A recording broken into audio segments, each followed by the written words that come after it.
तो चलिए पंजाब, हरियाणा और हिमाचल की खबरों की बात करेंगे। पंजाब सरकार की ओर से प्रदेश के शिक्षकों के लिए खुशखबरी है। सीएम भगवंत मान ने ऐलान किया कि अब 6,137 एजुकेशन वॉलंटियर्स को 3,500 रुपए वेतन की जगह 15,000 रुपए मिलेंगे। इससे पहले पिछले दिनों कैबिनेट मीटिंग में 12,700 अध्यापकों को पक्का करने का फैसला भी लिया गया था।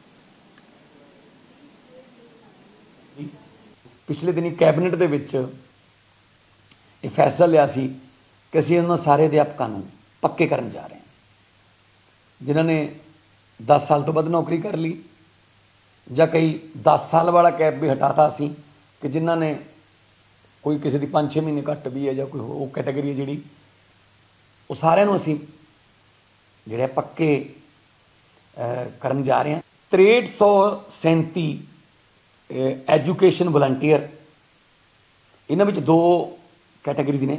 एजुकेशन वलंटियर ने वो 3500 रुपया तनख्वाह लेंदे सी, सिर्फ 3500। तो पंजाब सरकार ने, लोगों की अपनी सरकार ने, उन्होंने तनख्वाह जी है वो 15,000 करने का फैसला लिया। सो 3500 तनख्वाह लेंदे सी तो उन्होंने 15,000 रुपया तनख्वाह मिलूगी। तो वो एक होर कैटेगरी है EGS, EIE ते STR। ये जिहड़े टीचर सी ये 6,000 रुपया तनख्वाह लेंदे सी ते इन्हां दी तनख्वाह जिहड़ी है वो 18,000 करने का फैसला लिया गया। यानी कि 3500 वाले जिहड़े तनख्वाह लेंदे सी उन्हां दा 15,000 रुपया तनख्वाह होगी पर मंथ, ते 6,000 वाले जिहड़े ने उन्हां दी 18,000 रुपया तनख्वाह होगी। तो राकेश छाबड़ा पूरी जानकारी के साथ फिलहाल जुड़ गए हैं। राकेश, बड़ी सौगात मिल रही है, देखिए पहले टीचरों को, फिर उसके बाद जिस तरह से बड़ी बड़ी सौगातें पंजाब को मिल रही हैं, खुशी की लहर है लोगों के बीच। राकेश जी, बात की जाए तो जैसे कि आज मान सरकार ने दोपहर के टाइम समय में लाइव होकर ये बात की कि जो शिक्षक है उनको बड़ी सौगात दी गई है, जिसमें बड़े बड़े जो उहदे दिए गए हैं। जिसमें अगर बात की जाए तो कुछ अध्यापक है जिसमें एजुकेशन वॉलंटियर हैं, 6,337 अहदे हैं जो उन्होंने दिए हैं। उसको लेकर पंजाब के वासियों में बड़ी खुशी है और भगवंत मान सरकार ने भी इस चीज का धन्यवाद किया है कि जो पहले पिछले समय में पिछली सरकारों में फाइट करते आ रहे थे, और अगर देखा जाए तो इनकी सरकार आने से पहले भी देखा गया था कि जगत का धरने लग रहे थे, उसको लेकर भी कहीं ना कहीं देखा जाए तो मान सरकार ने सरकार आने से पहले जो वादे किए थे उसको लेकर उन्होंने वादे पूरे करते हुए दिखाई दे रहे हैं। और इसी रूप में उन्होंने औरतों को भी ये चीज, जैसे किसी औरत को अगर ड्यूटी के दौरान जनेपा होता है तो उनको भी छुट्टी दी जाएगी, कोई पैसा नहीं काटा जाएगा। अलग अलग कैटेगरीज में उन्होंने जो सैलरी बढ़ा के, जैसे इन्होंने अभी बताया कि 3500 की जगह 15,000 और 6,000 की जगह 18,000, अलग अलग कैटेगरी में इन्होंने 23,000 तक की सैलरी का बात किया। जी चलिए, शुक्रिया राकेश पूरी जानकारी के लिए। वहीं पंजाब में आज रोडवेज का चक्का जाम है। तस्वीरें हम आपको दिखाएंगे जिस तरह से आज roadways PUNBUS contract worker union की कॉल पर ठेके पर काम कर रहे ड्राइवर कंडक्टर हड़ताल पर हैं। इसलिए पूरे प्रदेश में आज 6,000 पहिए लगभग थम गए। सीएम मान के साथ विभाग के MD के साथ मांगों को लेकर बैठक हुई और बैठक भी बेनतीजा निकली है। रात 12 बजे के बाद से बसों को बस अड्डों या फिर रोडवेज के डिपो में खड़ा कर दिया गया। कर्मचारी नेताओं का कहना है कि उन्हें पता है कि उनके इस कदम से लोगों को परेशानी होगी, लेकिन वो भी मजबूर हैं। यदि सरकार अभी भी नहीं मानी तो उन्हें हाईवे रोकने जैसे कदम भी उठाने पड़ सकते हैं।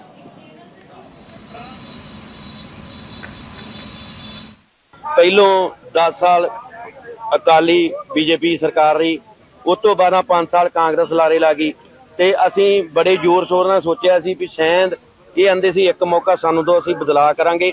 इन्हां ने पहला वादा कीता सी भी हरा पेन मुलाजमां दे हक च चलूगा, ठेकेदारी सिस्टम बंद होगा। पर उस तरह ही जिद्दां पहलां सरकारां रहियां वो ठेके ते भर्ती कर रही, इन्हां भी आउंदियां ही ठेकेदारी सिस्टम राही भर्ती शुरू करती।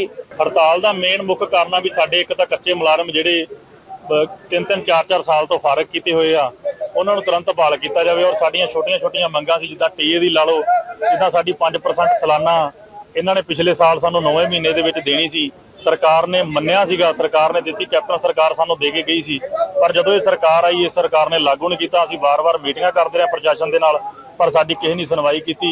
जित्थों पता लगदा भी साडे जो IAS डायरैक्टर मैडम आ, उन्हां दी कोई कमजोरी समझ लो ला लो, ਜਾਂ ਹਰੇਕ ਮੀਟਿੰਗ ਦੇ ਵਿੱਚ ਸਾਡਾ ਫੈਸਲਾ ਹੁੰਦਾ, ਮੀਟਿੰਗ ਦੇ ਵਿੱਚ ਮੰਗ ਮੰਨੀ ਜਾਂਦੀ ਆ, ਪਰ ਫਿਰ ਵੀ ਨਹੀਂ ਜਾਣਬੁੱਝ ਕੇ ਲਾਗੂ ਕੀਤੀ ਜਾਂਦੀ ਹੈ। ਕਾਫੀ ਲੰਮੇ ਸਮੇਂ ਤੋਂ ਸਾਡੀਆਂ ਮੰਗਾਂ ਸੀ।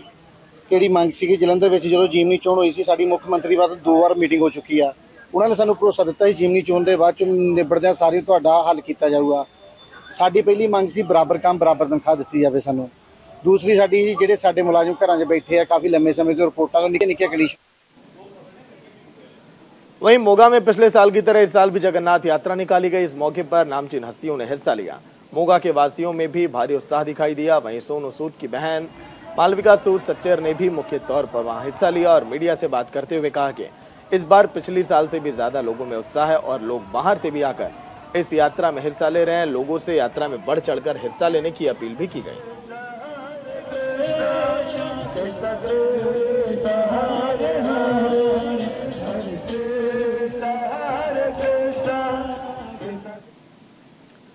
वहीं पंजाब के गुरदासपुर में एक प्रेमी ने अपनी प्रेमिका के घर पर आत्महत्या कर ली। दरअसल प्रेमी ने अपनी प्रेमिका को 5 लाख रुपए दिए थे, जिसे कई बार वापस मांगने पर भी जब प्रेमिका ने पैसे नहीं लौटाए तो प्रेमी ने जहर खाकर आत्महत्या कर ली। पुलिस ने प्रेमिका के खिलाफ केस दर्ज किया, जांच अब शुरू कर दी। शव को कब्जे में लेकर पोस्टमार्टम अब शुरू कर दिया गया है।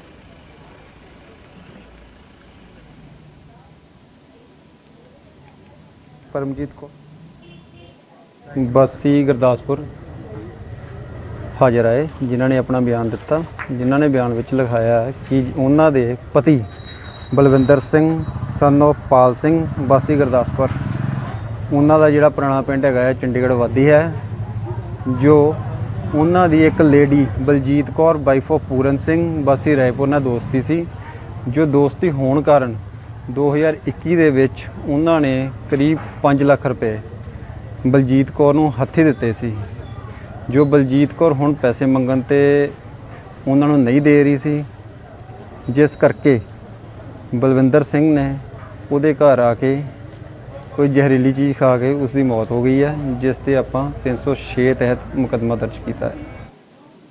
वहीं नाभा के पटियाला गेट पर उस वक्त अफरा तफरी का माहौल पैदा हो गया जब बाजार में लस्सी और पनीर बेचने वाली एक दुकान में भयानक आग लग गई।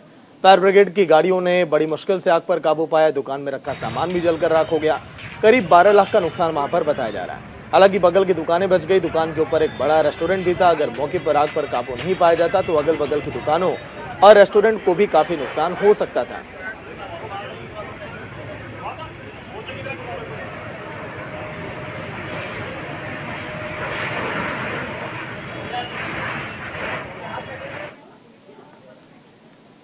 वहीं प्री मानसून की शुरुआत के साथ ही सब्जियों के दामों में भारी उछाल आ गया। सब्जियों के दाम अचानक आसमान पहुंचने लगे। गुरुग्राम में बारिश की वजह से बाजारों में टमाटर की आपूर्ति प्रभावित होने से कीमतें 80 रुपए प्रति किलोग्राम तक पहुंच गई। दुकानदारों ने कीमतों में बढ़ोतरी के लिए आपूर्ति की गई कमी और खराब होने वाली वस्तुओं पर मौसम की मार को जिम्मेदार अब ठहराया। लगातार बढ़ रहे सब्जियों के रेट ने आम आदमी का जीना दुश्वार कर दिया है। पिछले 15 दिनों में सब्जियों के भाव आसमान पर पहुंच गए। प्याज 30 रुपए किलो तो टमाटर 100 रुपए प्रति किलो तक पहुंच गया। इन दिनों कोई भी सब्जी लो तो 60 रुपए किलो के नीचे मिल नहीं रहा है।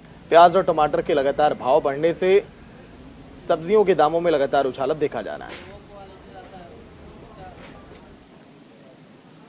वहीं कांग्रेस पार्टी के पूर्व प्रदेश अध्यक्ष और आम आदमी पार्टी के नेता डॉक्टर अशोक तंवर ने कांग्रेस पर जमकर हमला बोला। उन्होंने कहा कि कांग्रेस पार्टी में ना अनुशासन है और ना ही आपसी सामंजस्य बचा है तो केवल षड्यंत्र ही षड्यंत्र। यही कारण है कि मेहनत करने वाले लोग पार्टी छोड़कर चले गए और कांग्रेस कमजोर होती चली गई।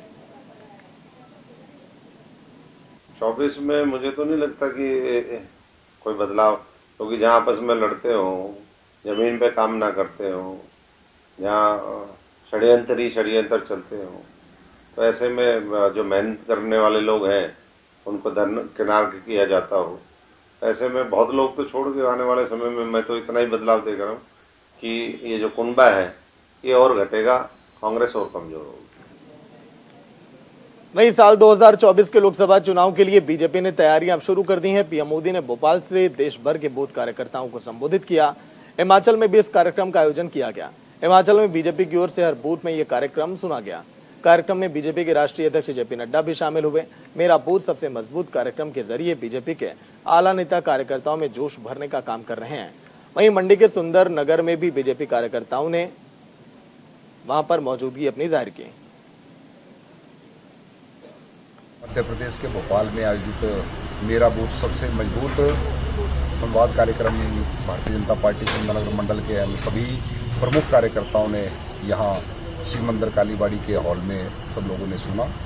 आज नरेंद्र मोदी जी ने जहाँ भोपाल में उपस्थित वहाँ पर पार्टी के बूथ करके कार्यकर्ताओं को संबोधित किया, वहीं देश के लाखों कार्यकर्ताओं को जो बूथ पर आज नरेंद्र मोदी जी को सुन रहे थे उन सबको भी वहाँ पर सुना। मोदी जी ने जिस प्रकार से आज पार्टी के कार्यकर्ताओं में जोश भरा है, निश्चित तौर पर सुंदरनगर में भी हम भारतीय जनता पार्टी के सभी कार्यकर्ताओं ने बूथों पर भी ये कार्यक्रम को सुना और प्रमुख पदाधिकारियों ने मिलकर यहाँ सुंदरनगर में शिव मंदिर कालीबाड़ी में हम सब ने मोदी जी के विचारों को सुना। भारतीय जनता पार्टी के कार्यकर्ताओं में आज से एक नए जोश का संचार हुआ है। निश्चित तौर पर आने वाले लोकसभा चुनावों में भारतीय जनता पार्टी जो है हिमाचल प्रदेश की 4 सीटें जीतकर मोदी जी की झोली में डालेगी। तो चलिए इसी के साथ इस बुलेटिन में इतना ही। देखते रहिए न्यूज़ इंडिया। नमस्कार।